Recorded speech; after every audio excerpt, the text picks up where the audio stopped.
Fasting എന്ന് പറഞ്ഞാൽ simply not eating, voluntarily not eating for a certain period of time.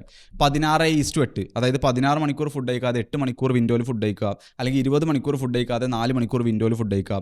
ആ വിൻഡോയിൽ, അതായത് നമ്മൾ ഫാസ്റ്റഡ് വിൻഡോയിൽ നമുക്ക് കോഫി, ബ്ലാക്ക് കോഫി, അതുപോലെ ഇലക്ട്രോലൈറ്റ്സ്, അതുപോലെ വെള്ളം, ഈ സംഭവങ്ങൾ എടുക്കാൻ പറ്റും. സോ ഫാസ്റ്റിംഗ് എന്നോട് ചോദിച്ചു കഴിഞ്ഞാൽ ദ നമ്പർ 1 ടൂൾ എന്ന് ഞാൻ പറയാം to improve your focus or productivity.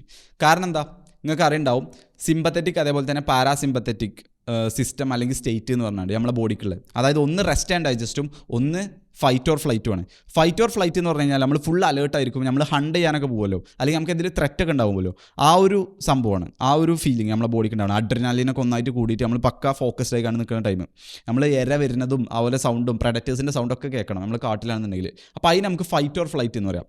അതുപോലെ തന്നെ ഉള്ളതാണ് നമ്മുടെ റെസ്റ്റ് ആൻഡ് ഡൈജസ്റ്റ്. അപ്പോൾ നമുക്ക് ഫുഡൊക്കെ കിട്ടി നമ്മൾ ഫുള്ള് കംഫർട്ടായി നിൽക്കുന്ന ടൈമാണെന്നുണ്ടെങ്കിൽ നമ്മളെ ബോഡി റെസ്റ്റ് ആൻഡ് ഡൈജസ്റ്റിലായിരിക്കും. അപ്പോൾ നമ്മൾ സ്ലോ ആയിരിക്കും, സ്ലഗ്ഗിഷ് ആയിരിക്കും. അതുകൊണ്ടാണ് പറഞ്ഞത് ഫാസ്റ്റിങ് ഈ ഒരു ഫൈറ്റ് ഓർ ഫ്ലൈറ്റ് സിസ്റ്റത്തിന് ഓൺ ആക്കുന്നുണ്ട്. നമുക്ക് ഫുഡില്ലാത്ത സമയം എന്ന് പറയുന്നത് നമ്മളൊരു ഹണ്ടിന് പോകുന്ന പോലെയാണ്. നമ്മളെ സംബന്ധിച്ച് നമ്മൾ നോളജ് അത്ലീറ്റ്സ് ആണ്, നമ്മളെ ബ്രെയിൻ ഉപയോഗിച്ചാണ് വർക്ക് ചെയ്യുന്ന ആൾക്കാരാണ്. അപ്പോൾ ഇവിടെ നമ്മളെ ഹണ്ട് എന്ന് പറയുന്നത് ഏതാണ്, നമ്മളെ സ്റ്റഡിയാണ്, നമ്മളെ പഠിത്തമാണ്.